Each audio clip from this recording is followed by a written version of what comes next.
N'eziokwu eziokwu, Chukwu kere Igbo n'ụzọ pụrụ iche wee nye ha ike na ebube nke pụrụ iche. O kesiri ha wee nye ha mmụọ dị iche iche na-echekwa ha n'ụzọ pụrụ iche. Ọkwa ya mere na anyị zọniri ije wee jebe n'isi obi Amokwe nke dị n'ime Udi n'Enugu kpọmkwem. Ka anyị ruru ebe ahụ, anyị na eze mmụọ fụrụ, ya bụ eze ani Amokwe gburugburu. Eze mmụọ wee kọrọ anyị ihe gbasara mmụọ a, arụsị dị ike, arụsị na-eme udo, arụsị na-enye ngọzi dị iche iche. Ọ kọkwara wee sio na n'isi obi a na ndị ụwa dị iche iche na-esi obodo dị iche iche ma n'ala Igbo ma n'obodo ndị ọzọ dị iche iche wee bịa ikpe. O kwuru wee sio na onye ọbụla ji eziokwu wee gbakwuru Eke Amokwe ani n'obi a na ọ na-azọ ya wee nyekwara ya aka. Ọ bụrụ onye a na-emegbu na a na-ekpu ikpe udo na obi a, ya bụ n'isi obi Amokwe, ebe Eke Amokwe ani dị. Ebe a ka ọ nọrọ wee kọrọ anyị na ndị ụwa dị iche iche na-abịa anara ngọzi wee na-anaferekwa. Onye ihe na-esiri ike na-abịa, onye a na-emegbu na-abịa, onye a na-ara ihe ya n'ike maọbụ nwaanyị isi mkpe maọbụ onye a na-ara ana ya, na ha na-agbataba ebe a wee bịa kpesia ọnụ ha. Ha emesizie, Eke Amokwe ani ejebere ha ije wee jee nyere ha aka ma mee udo n'ụzọ pụrụ iche. N'eziokwu eziokwu, ọzọ mmadụ abụchiene nwa aga eze ani Amokwe gburugburu, eze mmụọ. Ọ bụ ọdịnkinke emile. Ọkwa ya mere o ji bụrụ ya bụ eze mmụọ gburugburu na Amokwe niile. Ị ga-atọ ntị n'ala ugbu a wee fụ ka anyị si gbaa ya ajụjụ, ka o si kwukwa ihe niile dị iche iche nke alụsị dị ike, alụsị na-egbu ọgụ, alụsị udo, alụsị na-enye ngọzi dị iche iche, mmụọ pụrụ iche. Eke Amokwe ani eweziri ka o si eme gị, maọbụ na a na-emegbu gị n'ike, maọbụ na ị chọrọ iwere ngọzi, maọbụ na ụbịam na-echi gị ọnụ n'ala. Ngwa ị ga-akpọzi na akara ekwentị a ka agwa gị ka ị ga-eji wee banye n'obi a, ka agwa gị ihe a na-ewepụ n'anụ wee rie anụ. Ya mere ịkpọọ n'akara ekwentị a nke ị na-ekiri n'ihu onyonyo gị ugbu a ga-agwa gị ihe a na-ewepụ n'anụ wee rie ya. Eze mma akọrọ gị ka a ga-eji tọpụzi gị n'agbụ na ịbata na isi obi Amokwe, ebe Eke Amokwe ani, ya bụ alụsị kara aka gwunyere chinchim, wee na-eme udo, wee na-atọpụkwa ndị mmadụ n'agbụ dị iche iche. Ngwa ndekwanụ ka anyị na eze mmụọ gburugburu na Amokwe ji kparịta ụbụbọ. Ọ kọrọ anyị ihe gbasara isi obi Amokwe. Ngwa kirie ya. Ọ dị mma ụmụ Igbo, ebe ọbụla nọ wee na-ekiri anyị na mba ụwa dum, ana m asị nke onye chi ya zelu. Na-amara ndị ka anyị si eme ya n'ọbụ Kpakpando ka ị na-ekiri, ebe anyị nọ wee na-ebupụta wee na-egosi ụmụ ụwa otu ndị Igbo si ebi ndụ ọma, dịka anyị na-ekwu ya na omenala Igbo mara mma nke ukwuu. Ebe anyị nọ kpọmkwem ugbu a bụ n'obi ndị Amokwe n'ime ọchịchị Udi dị n'obodo Enugu. Eke Amokwe ka anyị nọ na ya. Ebe a ka nna ndị Amokwe niile n'Udi si wee bido. Abụ m Chizi Ani. Anyị na ndị eze mmụọ bụ onye na-afụkọta obi a nọ tata ka anyị mata ka ha si bido na ihe gbasara obi a. Eze mmụọ, anyị ekele gị. Daalụ. Ọ dị ma nnekwa anyị na azụmọkwa mmụọ ndị Amokwe n'onwe ha nọkwa ebe a, ndị na-elekọtakwa obi a ka anyị na ha nọ. Eze mmụọ, ka anyị bidogoro ka anyị mata onye bụ kpọmkwem. Afa m bụ mmadụ abụchiene, ọzọ mmadụ abụchi, ọzọ nwa ga-aga n'idedo Amokwe. Ọ dị mma. Ọzọ, kedu oke na ọlụ gị na obi a? na ịkọtụrụ anyị ka obi a si bido. Okay. Abụ m eze mmụọ bụkwara nwata mana mmadụ ndị be anyị si mmadụ ada abụ nwata na anụ ose wee gbuo. Aga m eji asụsụ be anyị Amokwe na Udi wee saa ajụjụ a maka na asị na m bara asụ n'onu n'onu mana akwa ụkwara ọbụla. Yes. Otu osi na adị mụnwa bụ eze mmụọ aja ana bụ aja ana jikọrọ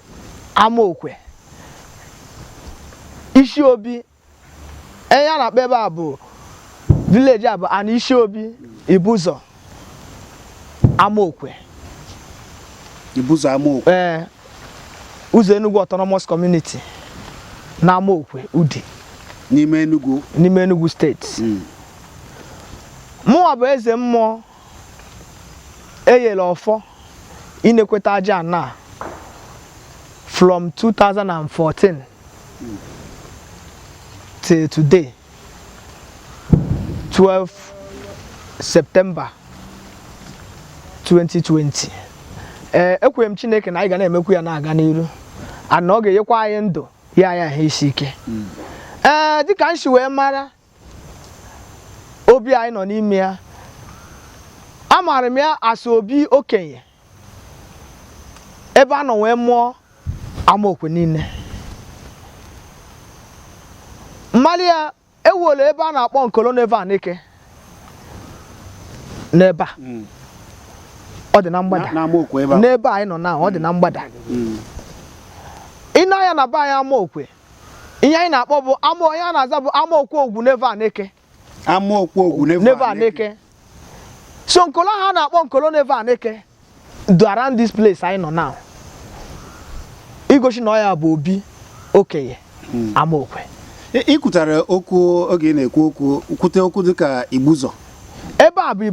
Ibuzo. Maka na ewu Ibuzo ọzọ a na-ekwuta na ejebe ihe dịka Delta. Yes. Onu na hawa weka onu si jekọta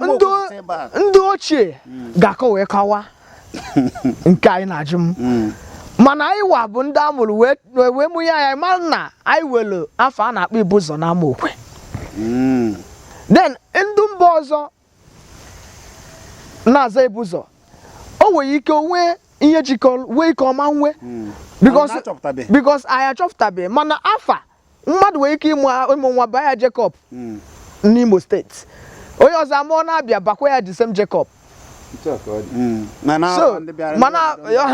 So ndị a nwere ike ịbụ obodo nke ha Ibuzo. Anyị nwa na onwe anyị afọ ahụ ọta anyị ụtọ anyị abakwa Ibuzo in that olden days. So ndị gboo ma ihe ha ji banye. Ọ dị ma eze mmụọ ihe ọzọ tọrọ ata ji anụkwa maka obi a aja na Amokwe a bụ na ọ na-abụ ewere ka o si gbakwutuo ndị mmadụ anya ha bịa zeta ndụ ma ọ bụ ewere ka ndị mmadụ ji ese okwu na ebe a dị ka ebe a na-ekpe udo. Kọtụgoro anyị maka ewe alụsị dị ebe a ọ bụ eziokwu na ewere alụsị na-ekpe udo ebe a? Yes. Alụsị ahụ ị na-anya n'azụ anyị ị ga-afụ obi ya fụkwanụ nkori ya bụ họl alụrụ ya. Obi a bụ ebe alụsị ahụ nọ. Then nke a bụ ebe ewel asụnkoro họl ọ na-abụ eju obodo zue anọrọ ebe ahụ na-ekpe ikpe na-ekpe udo. A na-ekpe udo onwe mmadụ na ibe ya na-ese okwu ma onye a na-anara ihe ya n'ike anọrọ ebe ahụ mee peace. Onwe mmadụ na-emegide mmadụ ibe eme peace, nwanne ahụ nwanne ya n'anya. Erokwa ebe ahụ kwubie okwu na onwe ozi n'ime mmadụ na-aba ga-atụ onwe ha ụjọ na ha na-abụ ga-ahụ onwe ha na ya riko nri na ofe efere. Eze mmụọ ọzọkwa dịka ibe ya bụ na alụsị abụghị sọsọ ndị Amokwe na ndị Udi ka ọ na-alụlụ ọrụ. Yes. Anyị na-anụ na ndị mmadụ na-esi ma obodo dị anya ma mba dị iche iche na ana Igbo ma mba na-abụghị ana Igbo wee na-abịa ikpe ebe a. Nke ikwu bụ eziokwu dịka taata anyị nọ ikpe anyị kpechere tupu anyị amalite ihe anyị nọ na mbụ ndị si Abia steeti Ụmụahịa maka ikpe ana mmadụ goro ana onye ọ na-amara ọbịa tasị nọ ya awa na ogoro so for that reason no ya amaghị onye ọ bụ ya si na ana ahụ pụọ mana o ji akwụkwọ o ji gaa ana nwekwe na ejenti lechili ana onye lechili ana nọkwa na ndụ wee duru ha jee na ana ya walechi mana onye ọzọ bịa na kpota akwụkwọ si na ana ya mere inherit from his father so amalụsị nke anyị ese eso so mana otu o si wee du ekpego na ụmụnna kpe n'ebe dị iche iche mana ebe a bụ ebe a ga-anọ chọpụta eziokwu ma onye ahụ fọmụla ha fọjila akwụkwọ na ya mere inherit ma ọ fọjiho ma ejenti ha jos bịa konukola anụ mmadụ lee ebe a ka anyị ga-anọ chọpụta eziokwu anaghị ma na ebe a alụsị a ga-ekpe udo wekweli ana yoyoyo ọbịa wee gịnị ana ọ bụrụ na egwuru onye nke awayo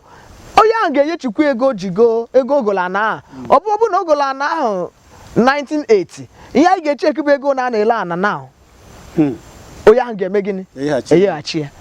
maka na ọ ma na ọ bụghị ya ọwa ana wee jee chọla ana mmadụ lechi onye ọzọ ọ dị ma eze mmụọ ihe ọzọ m chọrọ ịmata bụ oge ụfọdụ mmadụ na-eji iwe nọgide si na anyị na-eji atụ mmadụ na alụsị anọgide ụfọdụ na-eji amaja ndị mmadụ ebe ha na-azụ afịa eje tụọ gị na alụsị eje tụọ nke ọzọ na alụsị na elu ebe a na ya ma ihe a ga-eme onye boro mmadụ ebubo ma ọ bụ onye na-ana mmadụ ihe n'ike kedu ụdị ntaramahụhụ onye ahụ na-eweta Chukwu gọzie gị na ajụjụ anyị jụrụ m anyị bụ ndị Igbo ghọtafere ihe a na-akpa arụsị to my own understanding na nghọta nke m onwe m bụ eze mmụọ and ka m si wee fụ since m malitere ije ozu a kwete na m ga-ejela ana be nna m ozu a ihe maala a na-akpa ya bụ alụ kwụsị ọ bụghị alụsị onye na-ama ji ihe ya kwụsị ya ihe ọjọọ kwụsị n'obodo ka ọ bụ so anọrọ like na taa ma ọ nọrọ ebe dị iche mmadụ na mmadụ ibe ya na-ekwu okwu asị na a ga-atụ alụsị esighị otu aha atụ ịbịa na nke anyị isi anyị na ị ga-atụ mmadụ arụsị anyị ga-ajụ kedu ihe onye ahụ mere gị iji chi iti arụsị bikos na arụsị ahụ ị na-eji iti ọ bụrụ na iji ha eziokwu ịtụọ ya arụsị eme gịnị egbu ogowa then eze mmụọ n'onwe ya arụsị egbu bịara ịtụ arụsị then eze mmụọ ya n'onwe ya chọpụta na iji ha eziokwu chọọ ka o si n'ụzọ ọzọ megide onye ahụ maka ego arụsị ahụ atụgharịa gbuo eze mmụọ so mmadụ wetara anyị okwu na o were ya chi ịtụ arụsị anyị ada atụ ihe anyị na-ajụ bụ kedu ihe onye a mere igwe anyị sị biko gị kpọọ onye ahụ ka ọ bịa akpọ onye ahụ bịa sị na ihe onye a sị na imeri ya ọ dị mma onye ahụ ekwu ọnụ ya bikọs ọ bụghị onye bụ ụzọ jewe n'ụlọ ikpe na-ekpegbu onye ahụ ekwu ọnụ ya o nwere ike at the end of it ọ bụrụ na onye ahụ bịa sị na a na-egbu ya bụ ihe na-eme gịnị na-emegide mmadụ den anyị eme gịnị anyị ejiwe achọwa ka udo ga-esi wee bata n'etiti ha na-abụ ka hapụ ito onwe ha ụjọ anyị eme udo nọzọ ebe a kwubie n'ụmụnna abụ na onwe onye ga-afụ ihe ọjọọ mee gịnị mee ya nwanne ya nwegwere ga-afụ ụzọ nwanne ya o mechie ya dịka ịgba ndụ ha na-aba eme gịnị esi ebe ahụ were udo mee gịnị na walike nke anyị mee taa onye wetala okwu na onye ọbịa kpe ha na-agboji ofu moto wee mee gịnị si ebe a mee gịnị pụwa eze mmụọ daalụ ịma na oge ụfọdụ ndị Igbo na-atụ ịnụ si na ikpe mara eziokwu na aka azụ dị ya ụfọdụ na-eji asị dịka eji emega ya n'ebe ụfọdụ ije n'ụlọ ikpe ụfọdụ na-abụ onye wekarịrị ego makarịrị mmadụ ma ọ bụ mara onye kachasị bụrụ onye ọka ikpe ma ọ bụ onye ọka iwu afa ya na-ada ụda ma ndị mmadụ oge ụfọdụ o merie onye aka na-adịghị n'ebe a maka na ụfọdụ na-asịkwa na ebe ụfọdụ otu a ka o si eme n'ebe a mana ikwu na ya sị na ma gị wabụ eze mmụọ na ọ bụrụ na ime ihe ị kwesịrị ime na iwe nsogbu ya bụ na ewero ka ndị mmadụ ga-eji m nakọta ofu onye adagide na ya ji ego wee sị na ya na-emegide ya kama ya bịa sụzi ego amara ihe aja anyị na-eri si zụba ya ihe aja anyị ka emegide ya you dare not try it.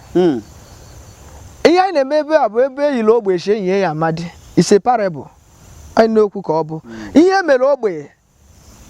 ka a na-eme amadi mmụọ emegbune nwa mmadụ nwa mmadụ emegbune nwa mmụọ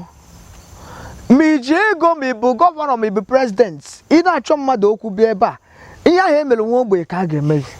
anyị achọghị ịma maka ego gị anyị adịghị efe ego ebe a ihe anyị na-eme bụ ihe kwụ ọtọ na ihe ọfọ Just for example, there was like some months ago, mmadụ Saudia na ige land weta ego. Na ige land weta ego. Nwoke ekwero shi na ihe eleche gan ya na nke ụmụ ya ga-emezi inherit. Out ya shi me inherit from nne ya. Omegata nwaanyị ọ nụrụ na asị land na ofu nwe fọ koraidi ya. Je bute nwoke ebe ọ nụrụ ya na-ewe agụ with friend. Were oshishi kụkata etiketi ya etigbuo ya ọnwụọ. Then obodo wee gbagharịwa kedu ihe mere ihe niile wee bịa na arụshi a na ha chọrọ ịma ihe mere nwanne ha. Ya mewe omenala mechie ya otu esi eme ya ka onye mere ihe a pụtakwu eziokwu. Nwa ya agọkata na ọma ya ka nwoke ghecha shi na bed dame ya mechizi at last bịakwa na asụ ka ọ bịakwute m ka ọ bịa malụ ka a ga-esi mee ka o weta ego dị ụta ka ama ka a ga-esi mee ka ihe a ndị be di ya mere maka nwanne ha nwoke ka ọ hapụ imetụta ya nọọ ya nwa mere nwanne ha ihe di ya ihe mere ya na nwa ya nsị ya na onwe ihe eji ego gị eme na ihe ị ga-eme ka ọ dịrị gị mma bụ jee gwa ndị be di gị na ọgụ wagburu di gị ofu ego ọ kpọrọ m ụmụ nwanne ya evu ihe ego ka ọ bịa si jee gwa ụmụ nwanne di gị na ọgụ bụ nwanne ha chọ ịgbaghara gị ha agbaghara gị otu gị na ha chịkwa ekwutezie ya na ihe ma bụ na eziokwu ahụ anyị chọrọ ka ọ pụta eme gịnị ọ pụtago ọtụ ndị be di gị maalụ ntaramahụhụ iwe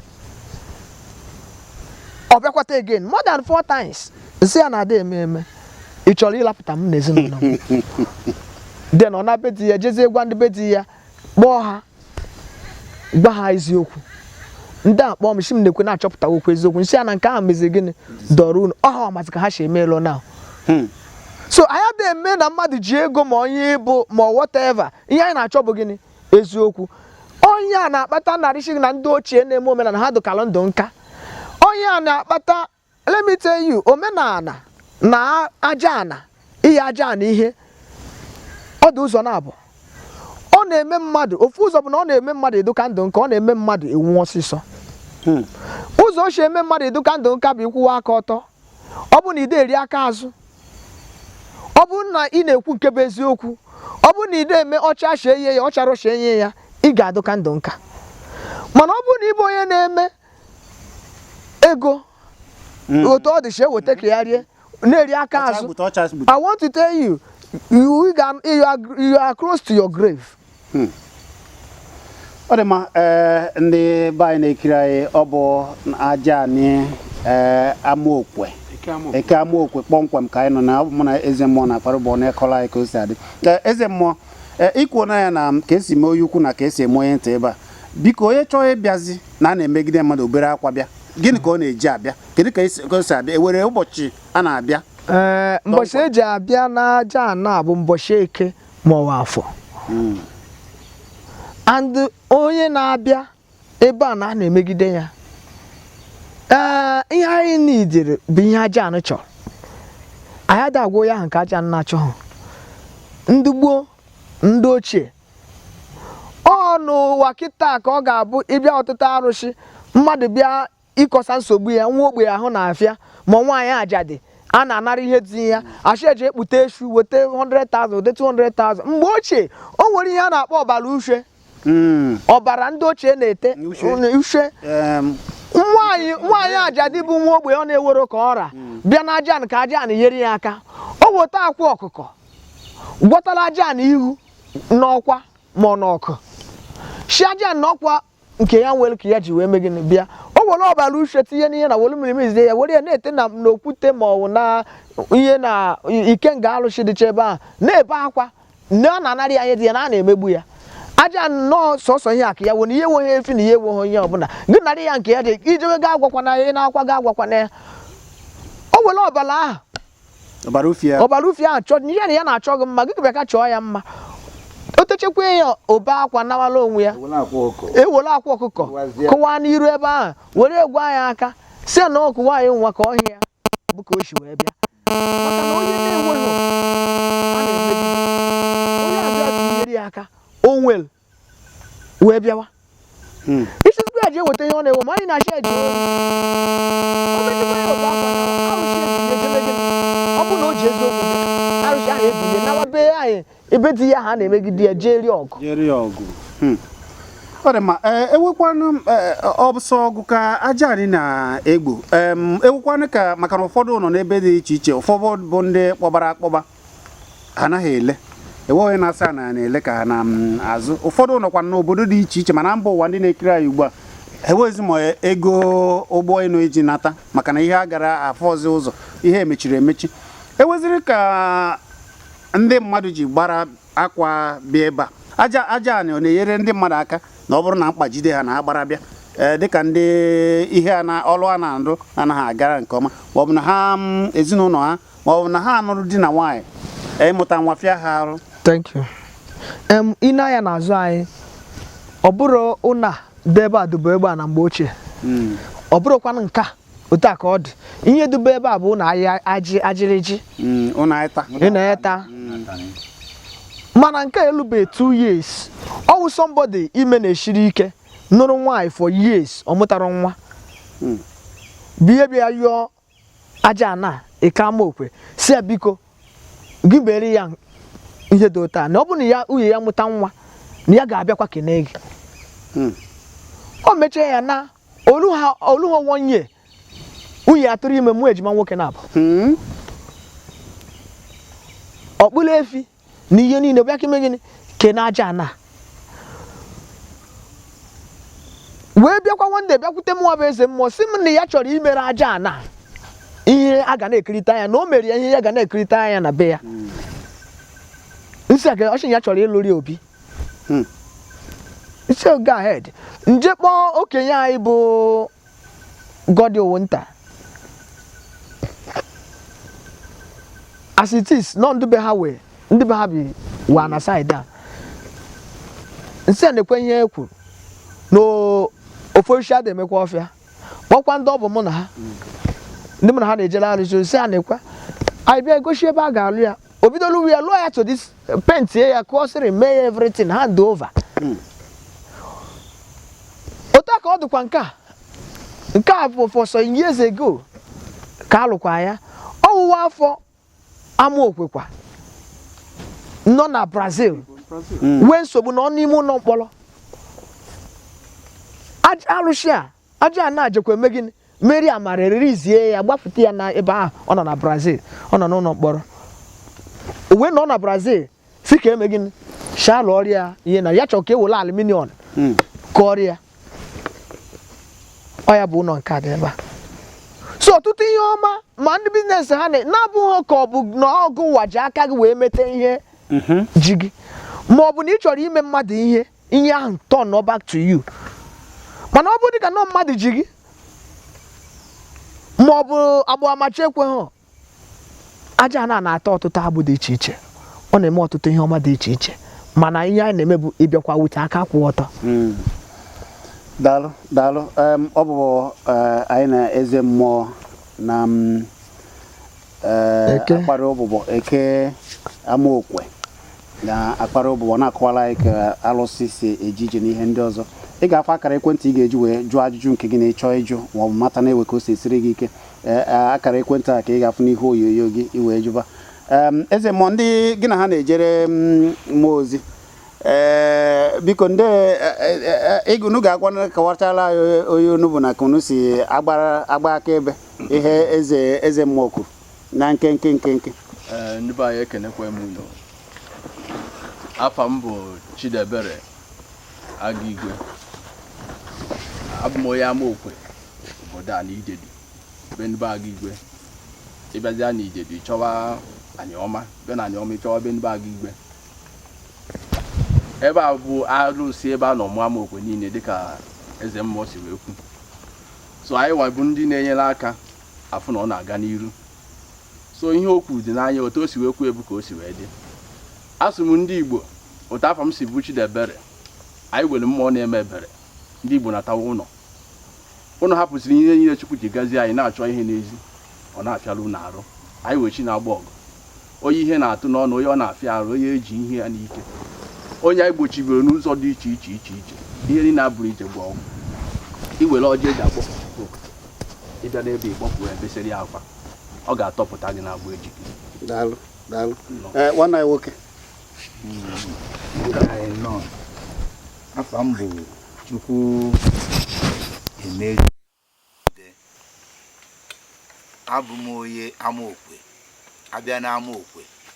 ogbo agụ abịa n'ogbo agụ oyi idedo so anyị sokwe na-enyere aka fụ na omenala na-aga nke ọma na-achị na ihe anyị na-eme ebe a bụ ka ọ dịrị nwoke mma dịrị nwaanyị mma anyị nọrọ n'imegide nwoke anyị nọrọ n'imegide nwaanyị koto onye ọbụla chọrọ imegide onwe ya ya ha emegidekwa onwe ya anyị na-ekwu na-achị na ọtụtụ ihe na-eme na mba ụwa kịta dị iche iche ọtụtụ ihe na-eme na Naịjirịa kịta dị iche iche kama na ndị be anyị gbakọtara ihe azụ ị ga-afụ mmadụ ọ na-ata afụfụ sinsi nne na nna ya mụrụ ya ọ dị n'ime na onye dị na ọdịnala bihe jie ọkwụrụ ofe be na ama time ọnọgide ọchị na ụmụ ndị ikwu na ibe ndị agbata obi na ha ejiri ọgwụ wee lụ di ya na ha ejiri nke a mee nke a na-eme nke a onye ahụ ejiri mana ọya wa ji owu ya and mmụọ si ya na-agbụ ya ụgwọ ọ chọghịkwana ije setụrụ mmụọ ahụ ọkwụrụ ofe ebe a mark time na-ata afụfụ so anyị na-ekwu anyị na-achị ndị Igbo ha na-achịta azụ daalụ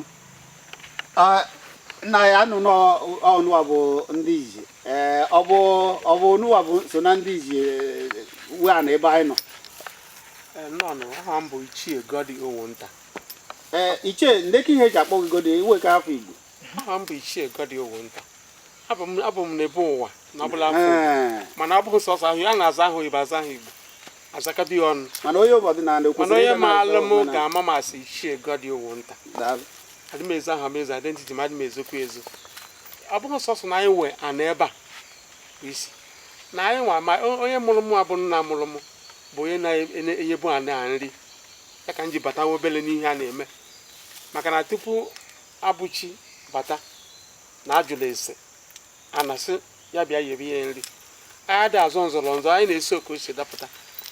nke ọ na-ekwu maka nkolo Nevanika anyị nwa na-amekwa mmenala ebe Nevanika nwa mụrụ ama kwesịrị pụta gbadawazi ebe ọzọ na anaghị gwa ka ọ dị anyị nwa na-enekwa anyị maka ya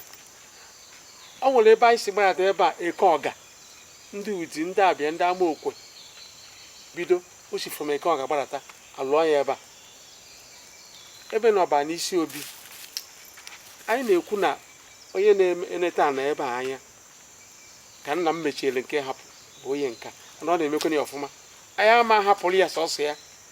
a na-aga na-akwanyere ya ugwu na ihe sọpọt ka ihe ọ na-eme wee na-aga ifụrụ na ndị bịara ikpe ebe a si ụmụahịa bịa anyị ezighị ozi ka ha si rekwest ha si ụmụahịa bịa kpee ikpe taa odomanya na ụnụ fụrụ mgbe ụnụ bịara mgbe na-ekwu ọ bụrụ na a hapụrụ sọsọ mmadụ abụchi ọ bụrụ ya ga-eji ụmụahịa kpọta ndị ahụ abịawa mana Chukwu mere anyị ncha wee gbaa mbọ zie ndị ụmụahịa abịa ekpe ikpe tata so anyị na-enye sọpọt n'ihe a na-eme dị mma ịchọwa ibe gị okwu bịa repọt ya edozieli unu so na ana m ekwu na ka a si eme ka dị anyị mma n'otu ka anyị na eze mmụọ eze ndụmọdụ ya ka anyị na-apịachizi ya ọ dị mma ọ na-afụgonu ka anyị si taa akị ji eze wee kọwasa eze mmụọ ndị gị na ha na-enye eke ani na Amokwe nri Eke Amokwe nri ha kọọ na wee gbakwa akaebe kedu si ihe ị ga-agwazi ndị Amokwe nọ n'ụzọ ije ndị Udi nọ n'ụzọ ije ndị Igbo nọ n'ụzọ ije na-ekwesịbeghị ike n'ọdịnala maka na afọ enechara ya ọ bụrụ na ọ gịwa kachasị tọọ maka na ekwubu okwu omenala na-achọ ndị ji mkpara ndị ji okpu ọbara ndị na-ama jijiji na ihe ndị ọzọ mana ịbụ nwa ntorobịa ekwesịrị na omenala ike kedu ihe ị ga-ezipụrụ ndị Igbo nọ n'ụzọ ije gbasara ihe anyị na-ekwu maka ọdịnala udo dịrị ihe na-achọ ịgwa ndị Igbo ọkacha ndị be nna m bụ Amokwe nwa anyị nọ na Ụmụneke nna anyị ukwu bụ Godi were ihe okwu maka Eke Ọga ọtụtụ ihe na-eme na be anyị Ụmụneke mana ihe ahụ na-eme sitere na ya bụ Eke Ọga a sị na onye rapụ ama nna ya ofe ahịhịa ihe nweta ya efu ahịhịa Eke Ọga a na-ekwu bụ the eldest land of Ụmụneke ana ndị ihe ala okenye obi ọgaranya ụmụneke. Mgbe ochie ọ na-aba iche ime omenala a na-akpa ajụ ụdị chọọ ime nke ha abịa na-eke ọga abịachi ime ha abịa na-eke ọga anyị bụ Amokwe ji ime anyị eje eke ọga dena okwe mgbe a na-emeki ọnụ ụmụ nwaanyị a na-ekulu mmiri na-agba ya n'ite ọwọkọ ebe ahụ a na-eme ude a na-achị ụdị niile anyị wee ezigbo ndị ọchịchị bịa ụbara anyị uru mana ọtụtụ ihe na-eme n'ude ọchịchị bịa n'ụdị ọ dịka ọma bara anyị uru mana duto anyị wabụ ndị ọdịnala a na-enedere anya a chọrọ ịjụ ese kedu ihe na-eme ihe dị otu a ji eme n'ụdị ọ maka obi ahụ obi ahụ bụ obi ọ ga-abịa echeta n'ụdị ọtụtụ ihe ọma a na-eme gịnị like ije ọka a na-eme ime ọka ebe ha na-eme ime ọka obi ahụ a na-akpa eke ọga dị ka esi wee ime ọka mana anyị nedere anya mana ka dị Chineke taa ka m malitere ama eme ike m imake sure na obi ahụ na-amalitekwara ya anaghị ka na-eme obere na-agbagote so ndụmọdụ na-enye ndị be anyị bụ ma ndị nọ n'ụzọ ije ma ndị nọ n'ụlọ ma ndị nọ n'akụkụ dị iche iche n'obodo anyị bụ Naịjirịa ka ha ma na ọdịnala bụ ihe nna nna anyị ha mere wee tọọla anyị ezigbo ụkpụrụ wee meela anyị ọtụtụ ihe anyị nọkwasịra n'enne ya n'ụbọchị taa wee na-eme ihe ndị ọzọ anyị na-eme ndụmọdụ na-enye ha bụ ka anyị yomie ndụ ndị a dosela anyị ndị atụọla anyị ụkpụrụ ndị a wetele ọtụtụ ma na aha a na-azọ ma nke a na-ele ndị a wetacherie wee dosela anyị wee na ka anyị yomie ndụ ha bi ka anyị yomie ike n'ihe ha mere n'omenala n'ogologo ndụ ha dụ anyị na-adụkwa ndụ ahụ na ịga ebe dị iche iche wọọlụ niile bụ signboard niile bụzi posta 40 years 50 years mmadụ loo 75 years edere celebration of life mana mgbe ahụ ihe a na-ekwu okwu ya bụ 100 and mmadụ ga-adị 115 years kolo akpa ya na-eje ugbo yalụbaskori ya na-eje ahịa mana nkịta mmadụ ruo 80 years a na-enwe aṅụrị ka anyị yomigodu ka anyị nachitegodu bak mmadụ kedu ihe mere ọnwụ ji wee karịa kedu ihe mere na ada adụzụ ndụ anyịkwaghị ma na mgbe ahụ na-ewere stroke anụwa hepatitis high BP diabetes juru now ndị nna nna anyị ha enwe okwe n'ihe anyị na-eji eme test mgbe ahụ mana ha na-adụ ndụ jiri mkpa akwụkwọ na mgbọrọgwụ na sustain their life betikịta anyị na-amaji ihe niile anyị chọrọ ịbụ ọgaranya n'ike anyị chọrọ ime nke anyị chọrọ hafọ ọdịnala so ndụmọdụ na-enye ndị be anyị ma ndị nọ ebe dị anya na-ata anyị ata afụfụ biko ka anyị cheta ọdịnala be anyị na ọdịnala be anyị nwere ike ime anyị ọ bụrụ na o nwere ike ọ ga-emeghe umewu ka anyị si n'ahụhụ ahụ anyị na-ata megịnị pụọ maka ama m na o nwere ọtụtụ ụmụaka be anyị ma ndị nọ mba ofesi chọrọ ịchọ ihe a ga-eji nyere ndụ aka lụrụ ebe ahụ ha dakpuo n'ime ahụhụ ha chetake na anabe nna ha na ọ ga-adịrị ha na mma na omenala abụrụ ihe ọjọọ mụ onwe m bụ eze mmụọ na Amokwe si na omenala abụrụ ihe ọjọọ bụ na mmadụ na-eme ịmara mgbe ị na-eme ihe ọjọọ obi gị ga-agwa gị na ị na-eme ihe ọjọọ omenala abụrụ ihe ọjọọ ya bụ na anyị nwere ike ịkpọ Eke Amokwe ebe a dịka obi udo the land of peace na ọganiru o nwere ebe edere ya ebe niile obi udo na ọganiru ọ dị mma n'ụmụ Igbo na-anọ ata n'aka ji eze mmụọ ekwuola eze mmụọ nke Eke Amokwe dị n'ime ọchịchị obodo Udi na obodo Enugu kpọmkwem ebe a ka anyị nọ wee kọwasala anyị ka o si dị akara ekwentị nọ n'ihu onyonyo a ị ga-akpọ ma ọ bụ jụọ ajụjụ ọzọ ị chọrọ ịjụ ewezie ka o si dị gị ma ọ bụ n'ịbụ onye Amokwe ma ọ bụ n'ịbụ onye Udi bụ onye Enugu ịbụ onye Igbo ma ọ bụ n'iwere nwanne m ebe a na-ese okwu unu wee chọọ udo chọọ ọganiru obi a bụ obi unity peace and progress na-asọ ya na bekee ihe ọma na-eme ebe a obi ihe ọma na-eme o were ihe ọzọ ọnwa na-abịa bụ ọnwa anyị bụ Amokwe ji eme ihe a na-akpọ Akan festival ọwụ mgbe ahụ ka eji eri oku ana Amokwe